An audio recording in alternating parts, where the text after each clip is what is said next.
दर्शक महानुभावहरू नमस्कार। स्मार्ट खबरको न्युज बुलेटिनमा यहाँहरूलाई हार्दिक स्वागत छ। म आरण्य उपानी। आज मिति विक्रम सम्वत 2079 साल साउन 24 गते मंगलबार, इस्वी सम्वत 2022 अगस्त 9 तारिक। सदाको चाहिँ आज पनि हामी उपस्थित भइसकेका छौँ आजका महत्त्वपूर्ण समाचारहरू लिएर।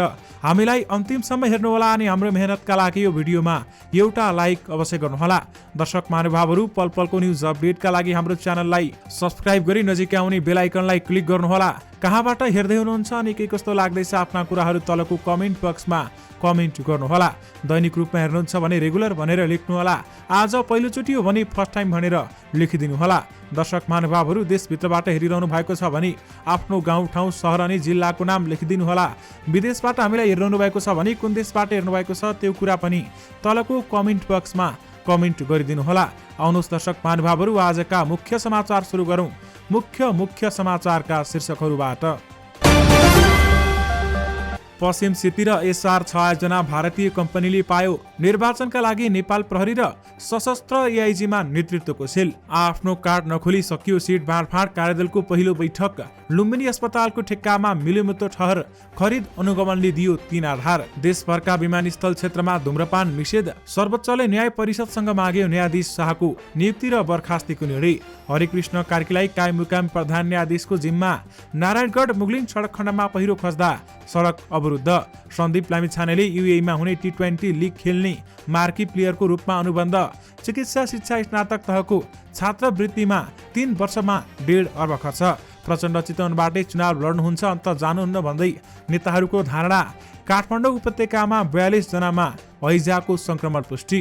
सत्ता गठबन्धनको सिट बाँडफाँड कार्यदलको संयोजनमा कृष्ण सिटौला। नेपालका नदीलाई प्लास्टिक प्रदूषण मुक्त बनाउन प्रतिबद्ध छु भन्दै वन मन्त्री यादवले भने। नेकपा एमालेका अध्यक्ष केपी ओली भन्छन्, तराईको डुबान बारेमा मैले भारतसँग वार्ता गरेँ, अहिलेको सरकारले केही गरेन। आदिवासीलाई अवसरबाट वञ्चित हुन नदिन सबैले मिलेर जानु आवश्यक छ भन्दै प्रधानमन्त्री शेरबहादुर देउवाले भने। रौतहट पुगेर केपी ओलीले भने, माधव नेपालले प्रधानमन्त्री हुँदा सिनको पनि भाँचेनन्। नागरिकतामा अपमानजनक नाम राख्न नपाइने, भएकालाई सच्याउन दिइने। एकै दिन 934 जनामा कोरोना संक्रमण पुष्टि, थप 1 जनाको मृत्यु। निर्मला पन्त प्रकरणमा मुछिएका दिलीपले युवतीलाई दुर्व्यवहार गरेको आरोप। नागरिकतामा अपमानजनक नाम भए सच्याउन पाइन्छ भन्दै गृह मन्त्रालयको धारणा। केपी ओली सिमरा विमानस्थलको भिआइपी कक्षमा 1.5 घण्टा एक्लै भए। फोहोर मैला व्यवस्थापनमा छैन कानुनी अडचन। कम्युनिस्ट भित्रको पहिलो शक्ति हुन्छ भन्दै ऊर्जा मन्त्री पम्फा भुसालको भनाई। प्रहरीले थाल्यो निर्वाचन सुरक्षाको तयारी। एआइजी थापाको कमान्डमा सेल गठन। नेपालमा एमबीबीएस अध्ययन गर्ने विदेशी विद्यार्थीको संख्या बढ्न थाल्यो। कुलमान घिसिङलाई कोरोना संक्रमण। नेताको आडमा काम रोक्ने ठेकेदारलाई तह लगाउने मन्त्रीको चेतावनी। अब सुन्नुहोस् पुरा समाचार।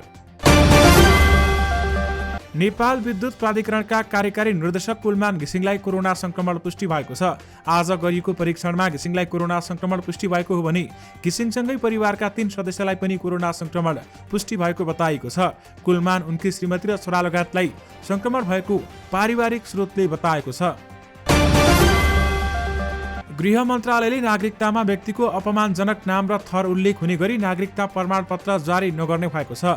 सोमबार विज्ञप्ति जारी गर्दै गृह मन्त्रालयका प्रवक्ता सहसचिव फणीन्द्रमणि पोखरेलले अपमानजनक शब्द प्रयोग गरी जारी भएका नागरिकता सम्बन्धी व्यक्तिले सच्याउन पाउने व्यवस्था गरिएको जानकारी दिएका छन्। उसले त्यसका लागि आवश्यक प्रक्रिया पूरा गर्नुपर्ने बताएका छन्। विभिन्न जिल्लाहरूबाट जारी भएका नागरिकता अपमानजनक शब्द राखी जारी भएको प्रति समेत गम्भीर ध्यानाकर्षण भएको विज्ञप्तिमा उल्लेख गरिएको छ।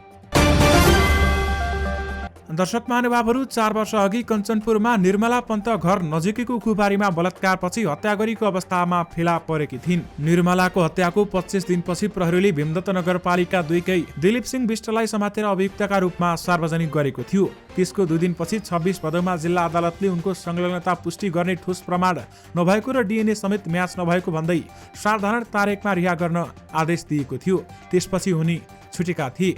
4 वर्ष अघि निर्मला पन्त प्रकरणमा पक्राउ परेका, छुटेका अथवा कञ्चनपुरको भीमदत्त नगरपालिका 2 का 3 दिलीप विष्टले युवतीहरूलाई दुर्व्यवहार गरेको आरोप लागेको छ।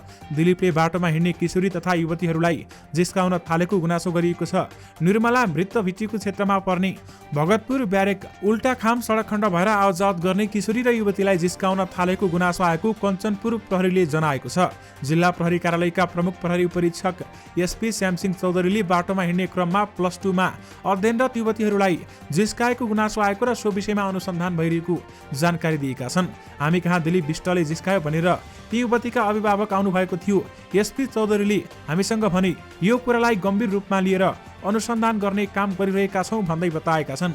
युवती जिस्काएको भन्ने गुनासोका आधारमा आरोपित दिलीप विष्टसँग सोधपुछ गर्ने काम भए नभएको प्रहरीले खुलाएको छैन, तर यही विषयलाई लिएर विष्टलाई नियन्त्रणमा लिने काम नगरिएको एसपी चौधरी बताउँछन्। 4 वर्ष अघि बलात्कारपछि निर्मलाको हत्याको आरोपमा पक्राउ परेर छुटेका विष्टले सोही आसपासमा हिँड्ने किशोरी तथा युवतीहरूलाई जिस्काउन थालेपछि अभिभावक त्रसित भएका छन् भने किशोरी तथा बालिकाहरूले असुरक्षा महसुस गर्न थालेका छन्। दर्शक महानुभावहरू, यसको सत्य तथ्य के छ यसबारेमा थप जानकारी आउन पनि बाँकी नै छ। पछिल्लो 24 घण्टामा नेपालमा थप 934 जनामा कोरोना भाइरस कोभिड-19 को संक्रमण पुष्टि भएको छ। स्वास्थ्य तथा जनसङ्ख्या मन्त्रालयका अनुसार 5351 जनाको परीक्षणमा 934 जनामा कोरोना संक्रमण पुष्टि भएको हो। स्वास्थ्य मन्त्रालयका अनुसार 2862 जनाको पीसीआर परीक्षण गर्दा 498 जना र 2489 जनाको एन्टिजन परीक्षण गर्दा 436 जनामा कोरोना संक्रमण देखिएको मन्त्रालयको भनाइरहेको छ। यो सँगै कोरोना भाइरसको सक्रिय संक्रमितको संख्या 5686 पुगेको छ भने पछिल्लो 24 घण्टामा 470 जना कोरोना संक्रमण मुक्त पनि भएका छन्, जसमध्ये 5509 जना होम आइसोलेसनमा रहेका छन् भने 177 जना संस्थागत आइसोलेसन र 47 जना आइसियुमा रहेका छन्। नेकपा एमालेका अध्यक्ष केपी शर्मा ओलीले रौतहटबाटै चुनाव जितेका र प्रधानमन्त्री समेत भएका माधव कुमार नेपालले जिल्लाको विकासका लागि सिन्को पनि नभाचेको आरोप लगाएका छन्। रौतहटमा गौरमा भएको पार्टी प्रवेश कार्यक्रमलाई सम्बोधन गर्दै ओलीले भनेका छन्, तपाईहरूलाई थाहा छ अरूले 20-25 वर्षमा गर्न नसकेको काम नेकपा एमालेले 3 वर्षमा गरेर देखायो, तर माधव कुमार नेपालले 21 महिना प्रधानमन्त्री हुँदा सिन्को पनि भाचेनन् भन्दै बताएका छन्। प्रभु शाह, रघुवीर महासेठले रौतहटमा मात्र नभई तराई मधेस क्षेत्रमा पनि धेरै काम गरेको र योजना ल्याएको उनले बताएका छन्। म प्रधानमन्त्री हुँदा तराईका मेचीदेखि महाकालीसम्ममै जिल्लाका विकासका काम गरे। उनले भने हुलाकी राजमार्ग भन्नुहोस् कि रेलमार्ग भन्नुहोस्, धेरै योजनामा पैसा पठाए, धेरै काम भएका छन्। उनी तराई मधेसको विकास गर्न, देशलाई समृद्ध बनाउन एमालेले अबको चुनाव जित्नुपर्ने बताएका छन्। काठमाडौँ उपत्यकामा हालसम्म 42 जनामा हैजा पुष्टि भएको स्वास्थ्य तथा जनसङ्ख्या मन्त्रालयले जनाएको छ। पछिल्लो 24 घण्टामा थप 3 जनामा हैजा देखिएसँगै संक्रमितको संख्या 42 पुगेको हो। मन्त्रालयका अनुसार ताहाचल, टेकु र त्रिपुरेश्वरमा 1-1 जनामा कोरोना संक्रमण पुष्टि भएको छ भने हाल 3 जनाको उपचार भइरहेको मन्त्रालयले बताएको छ। पहिलो पटक असार 2 गते बागबजारका 2 जनामा हैजा पुष्टि भएको थियो। त्यसपछि दिल्ली बजार, सानेपा, कपन, बोहराटार, गोकर्णेश्वर, कागेश्वरी, मनहरा, बुढानीलकण्ठ, ढल्कु, टेकु, त्रिपुरेश्वर र ताहाचलमा लगायतका स्थानमा हैजाका संक्रमित भेटिएका छन्। कायम मुकायम प्रधान न्यायाधीश दीपक कुमार कार्की विदामा बसेपछि सर्वोच्च अदालतका वरिष्ठतम न्यायाधीश हरिकृष्ण कार्कीले कायम मुकायम प्रधान न्यायाधीशको रूपमा कामकाज गर्न थालेका छन्। उनले आइतबारदेखि नै कायम मुकायम प्रधान न्यायाधीशको रूपमा काम गरिरहेका छन् भने कायम मुकायम प्रधान न्यायाधीशले कोरोना संक्रमणका कारण बिदा लिनुभयो, त्यसैले उहाँ अदालत आउन मिलेन। सर्वोच्च अदालत स्रोतले भन्यो, उहाँ बिदामा बसेपछि हरिकृष्ण कार्कीले जिम्मेवारी सम्हाल्नु भएको हो भन्दै बताइएको छ। नेपाल नागरिक उड्डयन प्राधिकरणले देशभरका विमानस्थलभित्र सुर्ती, चुरोट सहितका वस्तुको सेवनमा पूर्ण प्रतिबन्ध लगाएको छ। भरतपुर विमानस्थलमा ई सिगरेट पिएको पाइएपछि प्राधिकरणले देशभरका सबै विमानस्थलमा यस्ता वस्तुको सेवनबाट पूर्ण निषेध लगाउने निर्णय गरेको हो। प्राधिकरणले हालै देशभरका नागरिक उड्डयन कार्यालय र वायुसेवा सञ्चालकहरूलाई पत्र लेख्दै विमानस्थल क्षेत्रभित्र सुर्ती जन्ने पदार्थ लगायत कुनै पनि प्रकारका वस्तु ई सिगरेट समेतको प्रयोग गरी धूम्रपान गर्न पूर्ण निषेध लगाएको जानकारी गराएको हो। यस्ता गतिविधिको अब विमानस्थल प्रशासनले नियमित अनुगमन गर्नुपर्नेछ। विमानस्थल क्षेत्रभित्र खटिने सरकारवाला र सर्वसाधारणलाई चेतनामूलक प्रचार प्रसार सामग्री प्रदर्शनको व्यवस्था गर्न प्राधिकरणले सबै कार्यालयहरूलाई सूचित समेत गरेको छ। यसअघि 29 असारमा काठमाडौँमा धनगढीका लागि उडेको जहाजभित्रै एकजना यात्रुले चुरोट सल्काएपछि पक्राउ परेका थिए भने विमानभित्र प्रज्वलनशील पदार्थको निषेध यसअघि पनि थियो। प्राधिकरणले अब विमानस्थल क्षेत्रमै सुर्ती तथा चुरोट सेवन गर्न निषेध गरेको हो। सत्ता गठबन्धनले सिट बाँडफाँडका लागि बनाएको कार्यदलको पहिलो बैठक सोमबार बस्यो, तर कुनै पनि दलले आफ्नो कार्ड नखोलेको नेताहरू बताउँछन्। 20 राउन्डमा बसेको 5 दलीय गठबन्धनका शीर्ष नेताहरूको बैठकले 4 मङ्सिरको प्रदेश र प्रतिनिधि सभा चुनावमा तालमेल गर्ने निर्णय गर्दै कार्यदल बनाएको थियो। कार्यदलको पहिलो बैठकमा सोमबार दिउँसो बालाटारमा बसेको थियो भने एक सदस्यका अनुसार बैठक औपचारिकतामा सीमित भयो। नेकपा एकीकृत समाजवादीका महासचिव विद्राम भुसाल भन्छन्, कसरी जाँदा ठिक होला, के आधारमा कुन मापदण्डमा जाँदा ठिक होला भनेर छलफल गर्यौं। आज एकदमै प्रारम्भिक खालको छलफल भएको छ भन्दै उहाँले बताउनु भएको छ। नेपाल प्रहरी र सशस्त्र प्रहरी बलले 4 मङ्सिरमा हुने प्रदेश तथा प्रतिनिधि सभा निर्वाचनका लागि सुरक्षा तयारी थालेको छ। त्यसका लागि प्रहरी महानिरीक्षक धीरज प्रताप सिंहले कार्य विभाजन प्रहरी अतिरिक्त महानिरीक्षक एआइजी सहकुल बहादुर थापाको नेतृत्वमा केन्द्रीय निर्वाचन सेल बनाएको छ। थापाको नेतृत्वमा रहेको सेलमा मानव स्रोत तथा प्रशासन, सञ्चार, कम्प्युटर लगायत अधिकृतहरू पनि सदस्य छन् भने सेलले निर्वाचनका लागि आवश्यक पूर्व तयारी गर्ने केन्द्रीय प्रहरी प्रवक्ता टेक प्रसाद राईले हामीलाई जानकारी गराउनु भएको छ। उनका अनुसार सेल नै प्रदेश तथा प्रतिनिधि सभा निर्वाचनका लागि सुरक्षा योजना बनाउने छ। त्यसलाई गृह मन्त्रालयमा पेश गरिनेछ र मन्त्री परिषदबाट स्वीकृत भएपछि कार्यान्वयनमा आउनेछ भन्दै बताइएको छ। भौतिक पूर्वाधार तथा यातायात मन्त्री मोहम्मद इख्तियार राईले नेताको नाम लिएर विकास निर्माणमा व्यतिथि निम्ति आउने ठेकेदारहरूलाई तह लगाउने चेतावनी दिएका छन्। प्रतिनिधि सभा अन्तर्गतको विकास तथा प्रविधि समितिको बैठकमा बोल्दै मन्त्री राईले नेताको नाम लिएर ठेकेदारीमा दादागिरी गर्दै विकास निर्माणका काममा व्यतिथि ल्याउने ठेकेदारहरूलाई तह लगाउने चेतावनी दिएका हुन्। उनले मन्त्रालयले त्यस्ता ठेकेदारहरूको खोजी भइरहेकाले बिस्तारै ठेगाना लगाउने बताए। मन्त्री राईले ठेक्का लिने तर समयमै काम सक्ने र अन्य विभिन्न व्यतिथि ल्याउने ठेकेदारहरूलाई सरकारले नछोड्ने पनि बताएका छन्। दर्शक महानुभावहरू, सधैँ नेता कार्यकर्ताको भिडमा देखिने पूर्व प्रधानमन्त्री तथा नेकपा एमाले अध्यक्ष केपी शर्मा ओली सोमबार सिमरा विमानस्थलमा एक्लै थिए। उनी करिब 1.5 घण्टा विमानस्थलको भिआइपी कक्षमा एक्लै रहे। पार्टी प्रवेश कार्यक्रमका लागि रौतहट जाने क्रममा मौसम खराबीका कारण 81 हावाहुरी सहित पानी परेपछि ओली चढेको हेलिकप्टर सिमरा विमानस्थलमा आकस्मिक अवतरण गरेको थियो। पूर्व जानकारी भने पूर्व प्रधानमन्त्री ओली विमानस्थलमा आएपछि सुरक्षाकर्मी समेत अचम्मित भए। हामीलाई त 81 पूर्व प्रधानमन्त्री ओली सिमरा विमानस्थल आउँदै हुनुहुन्छ भनेर चारैतिरबाट फोन आयो। एकछिन त के गर्नु जस्तै अक्कनबक्क भइयो। सिमरा विमानस्थलका एक सुरक्षाकर्मीले भने मौसम खराबीका कारण उहाँ 1.5 घण्टा जस्तो विमानस्थलको भिभिआइपी कक्षमा एक्लै बस्नुभयो। पछि हिँड्ने बेलामा केही कार्यकर्ता आइपुग्नु भयो भन्दै बताइएको छ। प्रधानमन्त्री एवं नेपाली कांग्रेसका सभापति शेरबहादुर देउवाले सरकारले आदिवासी जनहितको लागि धेरै महत्त्वपूर्ण काम गर्दै आएको बताएका छन्। 28औं विश्व आदिवासी दिवसको अवसर पारेर काठमाडौँमा आयोजित एक कार्यक्रममा बोल्दै प्रधानमन्त्री शेरबहादुर देउवाले संविधानमा उल्लेख भए अनुसार उनीहरूको हक अधिकार र सुविधा दिलाउने कार्यमा पनि सरकार सदैव क्रियाशील रहेको बताएका छन्। आदिवासी जनजातिहरूको पहिचान गर्ने र उनीहरूको भाषा, कला र संस्कृतिको संरक्षण र सम्वर्धन गर्नका लागि आफू नेतृत्वको विगतमा बनेको सरकारले नै आदिवासी जनजाति राष्ट्रिय प्रतिष्ठान स्थापना गरेको उनले स्मरण पनि गराएका छन्। वन तथा वातावरण मन्त्री प्रदीप यादवले नेपालका नदीहरूलाई प्लास्टिक प्रदूषण मुक्त बनाउने प्रतिबद्धता जनाएका छन्। काठमाडौँमा आयोजित कार्यक्रममा अथवा कार्यशालामा बोल्दै वन मन्त्री यादवले त्यस्तो बताएका हुन् र दक्षिण एसियाली देशहरूमा नदी तथा समुद्रलाई प्लास्टिक प्रदूषण मुक्त बनाउन दक्षिण एसिया सहकारी वातावरण कार्यक्रम रासुप अभियान सञ्चालन गरिरहेको छ। रासुपले नै सरकारवाला परामर्शदाता तथा निकायसँगको कार्यशालामा आयोजना गरेको थियो भन्दै बताइएको छ। कार्यशालामा बोल्दै मन्त्री यादवले नेपालका नदी मात्र नभई देशलाई नै प्लास्टिक जन्य प्रदूषण मुक्त बनाउन आफू लागि परेको समेत बताएका छन्।